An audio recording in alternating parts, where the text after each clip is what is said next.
여러분이 앉아 계신 이 신광두레교회는 경계적으로 볼 때는 우리 앞에 흐르는 신천강을 중심으로 저쪽은 동두천, 이쪽은 양주입니다. 많은 사람들이 동두천으로 알고 있는데 행정상으로는 양주에 속합니다. 그러나 또 여기 있는 교우들은 거의 대부분 또 동두천에 적을 두고 사시는 분들이죠. 동두천이 세계적으로 유명하게 된 것 중에 하나는 이 동두천 지역에 해마다 10월 달이 되면 전 세계적으로 산악 자전거 국제대회가 있습니다. 그 산악 국제대회가 매년 10월 세 번째 주일 정도에 열립니다. 그러다 보니까 그 대회가 열리면 두레 수도원 주변에는 차량 통행이 되기 때문에 오전부터 오후까지 차량 통행이 되지 않습니다. 그러다 보니까 부득불 그 주간에는 들어가서 나오지 말든지 아니면 아예 야외에서 야외 예배를 드리든지 이렇게 해야 되거든요. 그래서 한 번은 국리를 하다가 야외 예배를 드리는 게 좋겠다 해서 한 3년 전인가요? 이 가까운 조소왕 기념관에서 전교인들이 야외 예배를 드린 적이 있습니다. 그 야외 예배 때 지금 생각해 보면 참 그 아주 재미있는 사건이 하나 있었습니다. 그 야외 예배를 드릴 때에 예배 끝나고 난 뒤에 식사하기 전에 막간에 우리 장로님이 성경 퀴즈를 냈는데요. 어른들도 다 맞추고 뭐 전교인들 다 하겠습니다만 이번에는 우리 중고등부 학생들한테만 내는 문제다 이렇게 하면서 문제를 냈어요. 그 문제가 뭐냐? 문제가 제일 많은 곳이 어디인가 하는 문제였습니다. 문제는 시험 문제지입니다. 답은 시험 문제지에 뭐가 많아요? 문제가 많죠. 그런데 그 문제가 많은데 중학생 한 명이 손을 번쩍 들더니 답을 딱 얘기하는데 모두가 깜짝 놀랐습니다. 3년 전이죠. 문제가 제일 많은 것이 어디인가 손 딱 들더니 문재인 딱 이렇게 얘기하더라고요. 깜짝 놀랐습니다. 모두가 그런 답이 나오리라고는 상상도 못했습니다. 문제가 제일 많은 것은 문제지죠. 그런데 그런 답을 해가지고 모두가 다 박장대소를 했던 적이 있습니다. 우리가 살고 있는 이 세상은 모두가 문제투성이죠. 예나 지금이나 문제가 없는 곳이 없고 또 문제가 없다면은 그것은 바로 공동묘지죠. 그것은 문제가 없죠. 근데 문제는 더 큰 문제는 너무나 많고 모두가 문제가 가운데 우리가 살고 있지만 더 큰 문제는 그 문제를 해결할 능력이 없다는 게 우리에게 문제입니다. 저는 아무리 문제가 많더라도 그 문제를 해결할 수 있는 능력만 있다면 문제가 되지 않는다고 생각합니다. 그렇지 않을까요? 그래서 문제가 되는 것은 바로 문제를 해결할 능력이 없기 때문에 오늘 우리의 문제를 예수님은 정확하게 아시고 예수님의 제자들에게 그 문제를 해결할 능력이 필요하다는 걸 우리 주님은 아셨습니다. 그래서 주님은 제자들에게 능력을 받아야 된다.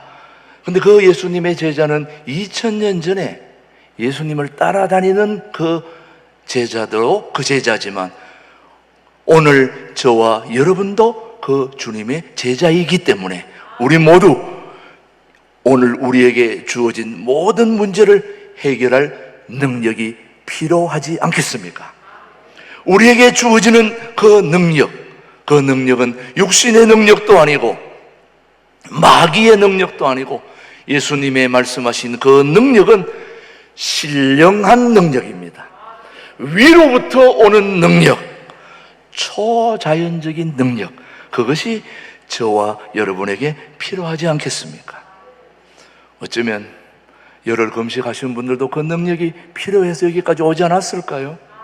오늘 본문 말씀을 한번 보십시오. 누가복음 24장 49절 말씀. 볼지어다, 시작. 볼지어다, 내가 아버지께서 약속하신 것을 너희에게 보내리니 너희는 위로부터 몰려 능력으로 입혀질 때까지 이 성에 머물라 하시니라.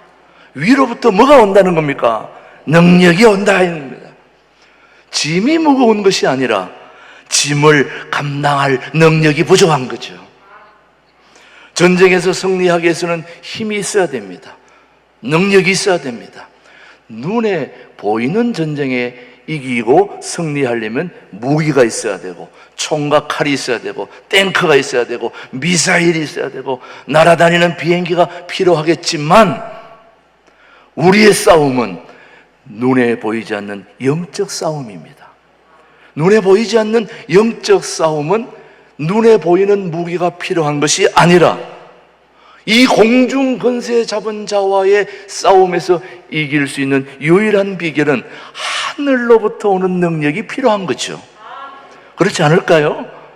예, 그런 능력이 우리에게 필요한 겁니다. 지상의 전쟁은 무기와 탱크, 전투기가 우수해야 승리할 수 있지만 영적 전쟁에서 우리를 삶의 현장에서 좌절하게 하고 새하늘과 새 땅으로 가는 것을 원하지 않는 마귀와 사단과의 싸움에서 승리하기 위해서는 성령의 능력, 위로부터 오는 초자의 능력이 필요하다고 저는 믿습니다. 그런 능력이 오늘 일부 우리 모든 성도들에게 하늘로부터 성령의 능력이 여러분에게 주어지기를 주님의 이름으로 축복합니다. 그렇다면 성령의 능력은 어떤 것인가? 어떤 능력이길래 우리가 그걸 사모해야 되고 어떤 능력이기에 우리가 그것을 받아야 될까? 한번 생각해 봐야 될 걸로 생각이 됩니다. 자, 한 두세 가지로 우리가 살펴보겠는데, 첫 번째, 위로부터 오시는 그 성령의 능력은 뛰어넘는 능력입니다. 뛰어넘는 능력. 우리 앞에 다가오는 장애물, 우리가 아무리 애를 쓰고 힘을 써도 뛰어넘을 수 없는 장애물이 우리 앞에 놓여질 때가 한두 번이 아니거든요. 그럴 때 그 장애물을 뛰어넘을 수 있는 그런 능력을 누가 주시느냐? 성령님이 주신다는 거죠. 그래서 성령님이 우리에게 주시는 능력은 그 담을, 장애물을 뛰어넘을 수 있는 그런 힘을 우리에게 주신다는 말씀이죠. 그래서 하나님께서는 우리에게 성령이 임하시면 너희가 예루살렘을 뛰어넘고 유대를 뛰어넘고 사마리아를 뛰어넘어 땅끝까지 이르러 복음의 증인이 되라고 하시는 거죠. 오늘 말씀 한번 보시겠습니다. 사도행전 1장 8절 말씀 시작. 오직 성령이 너희에게 임하시면 너희가 권능을 받고 예루살렘과 온 유대와 사마리아와 땅끝까지 이르러 내 증인이 되리라 하시니라. 저렇게 돼야 되지 않겠습니까? 저도 마찬가지고 여러분도 우리가 인생을 살다 보면 어느 순간에 벽에 부딪힐 때가 있습니다. 한계에 부딪힐 때가 있는 거죠, 여러분.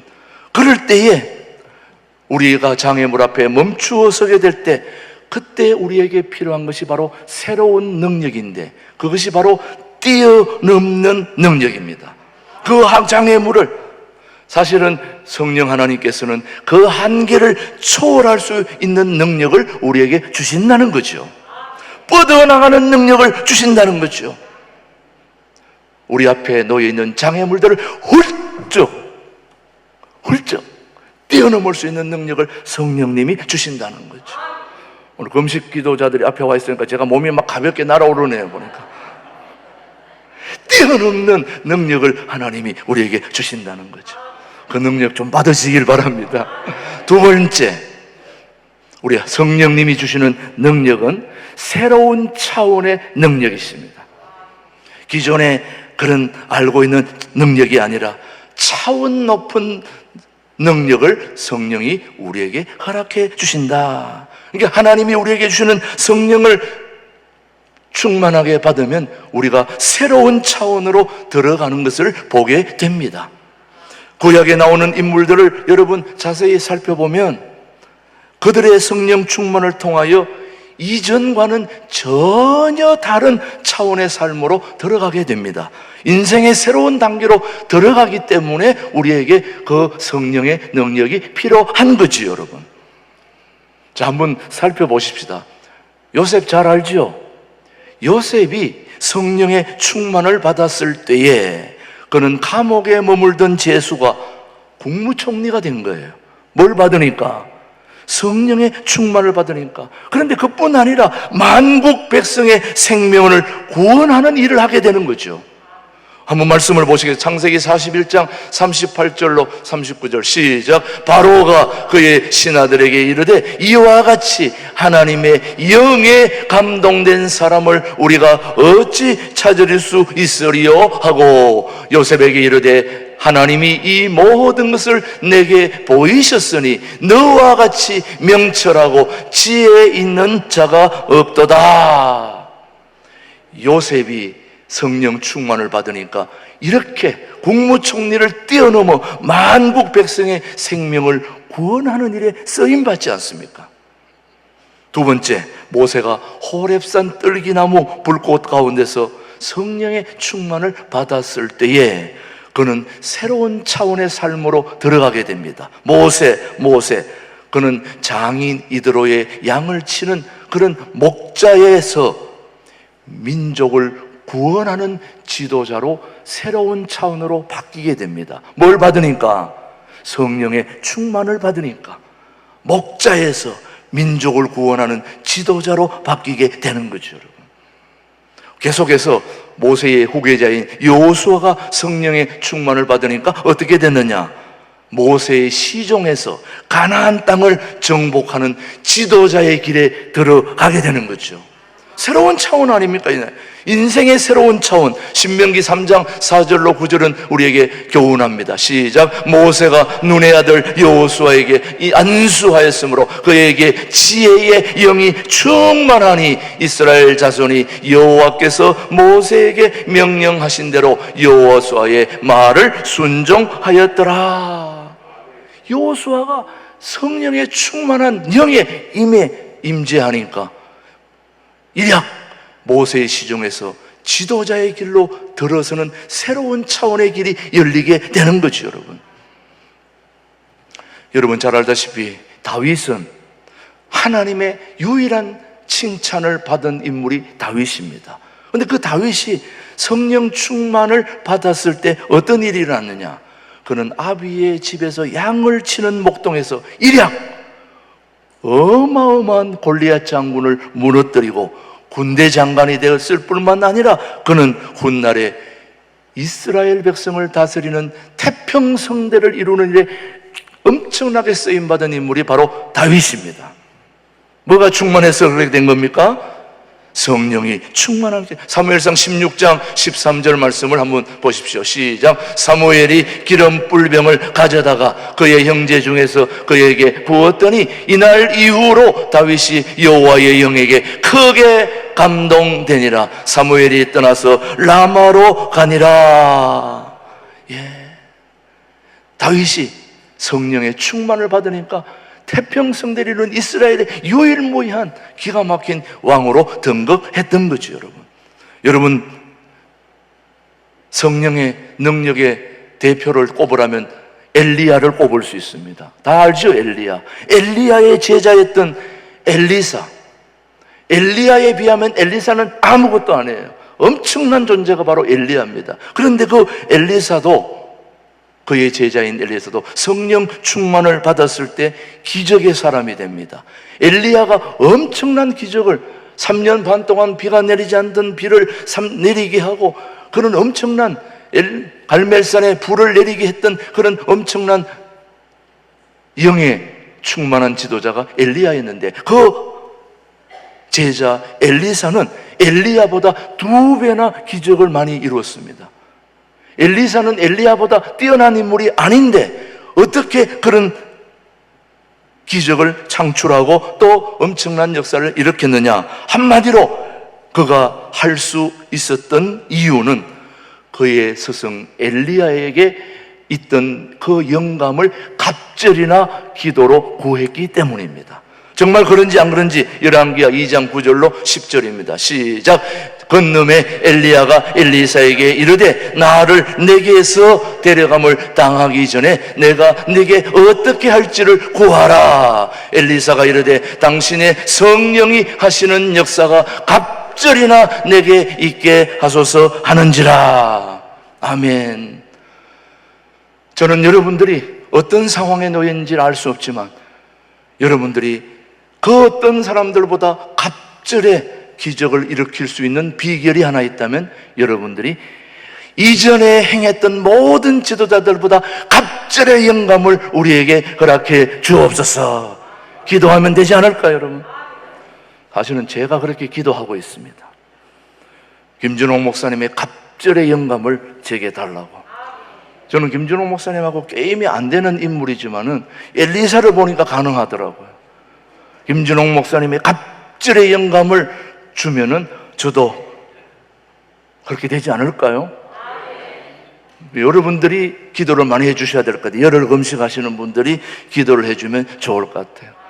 제가 김준옥 목사님보다 뛰어난 게 하나 있는데, 물론 뭐 외모가 물론 차원이 다르긴 하지만은 또 하나는 김준옥 목사님이 가지고 있지 않는 부채를 제가 갑절이나 가지고 있습니다. 제가 100억을 사인한 인물이거든요. 백만장자입니다, 제가. 이 갑절의 부채를 해결할 수 있는 방법은 김준옥 목사님의 갑절의 영감을 받아야 저는 해결될 수 있다고 보거든요. 그렇게 기도하고 있으니까 여러분들 꼭 기도해 주시기 바랍니다. 엘리사가 엘리야의 갑절의 영감을 구했기 때문에 스승과의 엄청난 차이가 있었음에도 하나님이 그렇게 해 주신 거죠, 여러분. 우리의 삶은 하나님이 주도하시는 것입니다. 사람의 능력이 아닌 것입니다. 사도행전에 나오는 제자들의 삶을 보십시오. 성령 충만을 받기 전과 받은 후의 삶에는 엄청난 차이가 있습니다. 신광들에게 성도들이 성령 충만을 받아야 할 이유가 여기에 있는 것입니다. 성령 충만을 받아야 통일한국을 준비하는 교회다운 교회를 이룰 수 있기 때문이죠, 여러분. 오늘 열흘 금식 오신 여러분들이 성령 충만의 이유, 받아야 할 이유가 있다면 금식 들어오기 전과 금식 들어온 후가 달라야 되지 않겠습니까, 여러분?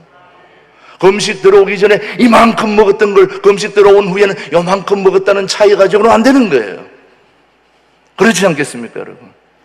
금식 들어오기 전에 내 삶과 금식 들어온 고 마치고 간 이후의 삶은 하늘과 땅 차이의 만큼 차원이 다른 하나님의 성령이 여러분들에게 임재하기를 축복하는 거죠. 아유, 금식기도 매일 가라고 얘기할 거예요.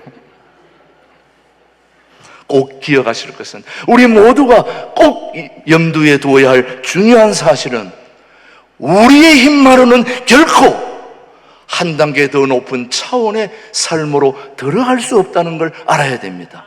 그거는 성령님만이 하실 수 있는 일이기 때문에 오늘도 하나님께 그 도움을 요청하는 거죠, 여러분. 하나님께서는 우리에게 뛰어넘는 힘을 주실 뿐만 아니라 능력을 주실 뿐만 아니라 새로운 차원의 삶을 사는 능력을 우리에게 주시는 거죠. 더 하나 중요한 게 있다면 이전 것보다 더 중요한 세 번째는 성령님이 우리에게 임재하시면 우리는 예수님의 정인이 되게 하는 능력입니다. 자, 예수님은 제자들에게 성령이 오시면 권능을 받고 땅끝까지 이르러 예수님의 뭐가 될 거라고 말씀했습니까? 정인이 될 것이라고 말씀했습니다. 사실 우리는 누군가의 이름을 가지고 살고 있죠. 여러분이 어릴 때는 부모의 이름을 대며 살았습니다. 좀 더 성장할 때는 학교의 이름을 가지고 또 스승의 이름을 빌려서 우리가 살아가고 그렇게 우리가 누군가의 이름을 가지고 오늘 살아왔고 또 직장의 힘을 가지고 살아왔다면 우리 신앙인들은 앞으로의 삶은 어떤 삶을 살아야 될까 고민해 보셔야 됩니다, 여러분. 우리 신앙인들은, 그리스도인들은 한마디로 우리 모두의 삶이 이걸로 결론이 맺어져야 돼요. 예수님을 증거하는 삶을 살아야 됩니다. 예수님의 십자가를 증거하는 사람, 예수님의 이름으로 예수님의 권세를 가지고 예수님을 증거하는 사람이 우리 삶의 결론이 되어야 된다 이 말씀이에요. 그런데 성령의 능력을 받기 전까지는 우리가 예수님을 잘 증거하지 못합니다. 예수 믿으실래요? 예수 믿으면 너무 좋은데요? 이렇게 하는 것은 성령의 충만이 아직 오기 전까지입니다. 예수 믿으셔야 합니다. 믿으면 삶이 달라집니다. 저를 보세요. 너무 행복하지 않습니까? 이게 성령 충만에 오신 분이지 믿으면 좋지 않을까요? 믿음도 별로 없이 얘기하는 그런 차원이 아니라 성령님의 능력을 받기 전까지는 우리의 삶이 희미한 거예요. 제가 우리 교인들에게 전도하라니까 아유 목사님 제 한 몸 나오는 것도 힘들어요. 뭘 누구한테 전도를 합니까? 그런 분들이 계시더라고요. 그래서 어죽해서 제가 건빵을 만들어 가지고 말 못하면 건빵이라도 나눠주라고 그 뒤에 써놨으니까 건빵 나누어줬더니 맛있다고 나누어주는 것보다 본인이 더 드시는 게 많다는 얘기가 지금 들려오고 있습니다. 그래서 건빵을 공개적으로 내놓지 않고 전도하시고 싶은 분은 사무실에 준비가 돼 있으니까 가서 가져가시면 됩니다. 네. 어떤 분은 그것을 10봉을 뜯어가지고 간식으로 먹었다는 얘기를 들었습니다만은 그분은 100봉을 돌릴 줄 압니다, 이제 앞으로. 예. 아무튼 우리는 성령의 능력을 받기 전까지는 내 연약한 수준에 머물러 있지만 성령의 능력을 받은 후에는 주님을 담대하게 증거하는 그는 예수님을 정인의 삶으로 사는 게 우리의 가장 큰 행복이라는 걸 알아야 됩니다. 영역이 부족하다 보니까 전도하지 못하지만 성령이 충만하지 못할 때는 우리가 복음을 잘 전가하지 못하지만 성령이 충만하게 임할 때는 담대히 예수님을 증거하게 되는 이유는 성령님은 예수님을 증거하는 영이시기 때문인 거예요.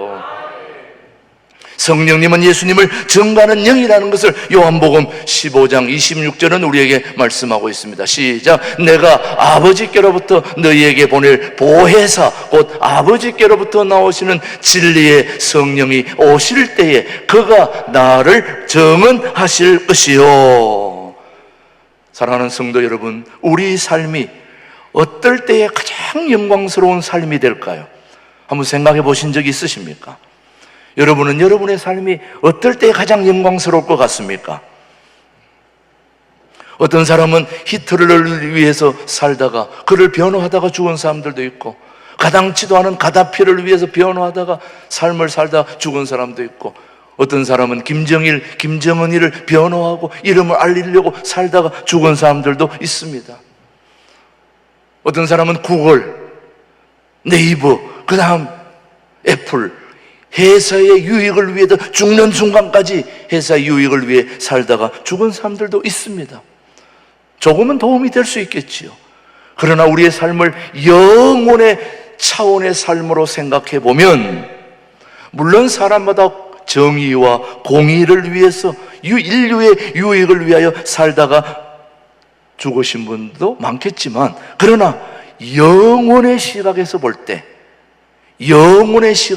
때 영화로운 것은 예수님을 증거하며 사는 것이죠. 왜 그러냐? 예수님을 증거하며 사는 그 삶이 사람에게 영생을 얻도록 하는 것이고 천국에 가도록 도와주는 것이기 때문에 이 땅의 삶이 마지막이 아니고 저 영원한 삶이 있는 영혼의 삶을 도와주는 것이기 때문에 그래서 예수님의 이름을 증거하는 삶이 가장 복되고 영화롭다는 말씀입니다.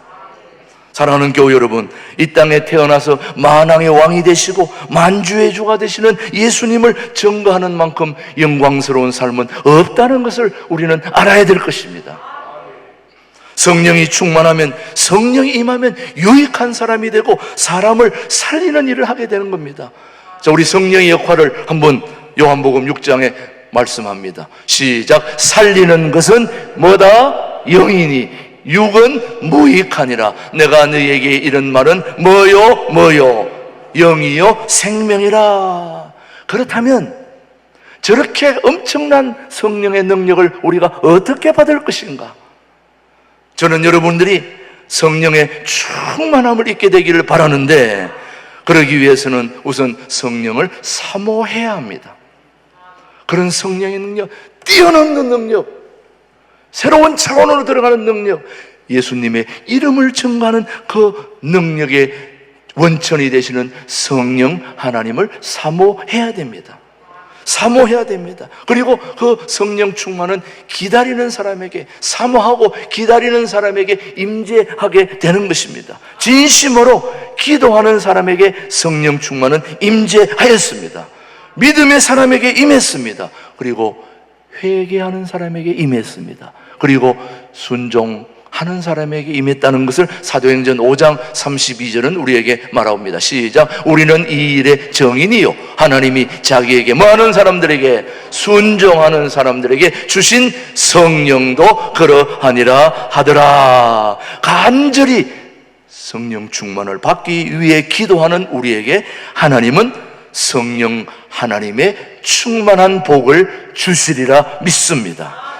이사야 43장 말씀을 한번 보십시오. 시작. 나는 목마른 자에게 물을 주며 마른 땅에 시내가 흐르게 하며 나의 영을 내 자손에게, 나의 복을 내 후손에게 부어 주리니. 그래서 오늘 우리 교우들이 모일 때마다, 우리 금식하는 분도 어디가 있든지 모일 때마다 우리가 성령 충만을 위해 기도해야 될 이유는 그 성령의 충만한 능력이 우리 앞에 놓여져 있는 장애물을 뛰어넘게 하고, 문제를 뛰어넘게 하고, 문제를 뛰어넘을 뿐만 아니라 새로운 차원의 삶을 살게 하시기 위해서 그 능력이 필요하고, 예수님의 그 이름으로 정인이 되는 멋진 영화로운 삶을 살기 위해서 저와 여러분들이 성령의 사모함을 기다리고 또 기도함으로 성령의 충만함을 입어야 될 줄로 믿습니다. 그리고 못 고칠 질병, 어떤 병도 성령의 충만한 능력이 있으면 치유되고 회복될 것을 우리는 믿습니다. 그런 성령의 충만한 능력, 바로 그래서 오늘 우리 인생의 문제는 그 인생의 문제를 해결해 줄 수 있는 능력의 문제라는 걸 여러분이 염두에 두시고, 여러분의 모든 문제를 해결해 주시는 성령 하나님의 능력이 오늘 우리 모두에게 가득하게 임재하기를 주님의 이름으로 축복합니다. 기도하겠습니다. 하나님 아버지, 감사합니다. 신광두레교회는 모일 때마다 성령 충만을 위하여 기도하게 하시고, 성령을 사모하고 기다리는 우리들에게 성령 충만을 허락하시사 뛰어넘는 능력과 새로운 차원으로 들어가는 능력을 주시옵소서. 열흘 금식자들에게도 그런 능력을 허락하여 주옵소서. 그 능력으로 예수님을 전가하는 삶이 되게 하여 주옵소서. 특별히 우리 월요일 정미숙 권사님, 월요일날 대수술을 하게 됩니다. 하나님, 성령의 충만한 능력을 주시사 그 엄청난 수술이 하나님의 은혜 가운데 잘 진행될 수 있도록 우리 성령 하나님이 꼭 도와주시옵기를 예수님의 이름으로 기도드립니다. 아멘, 아멘.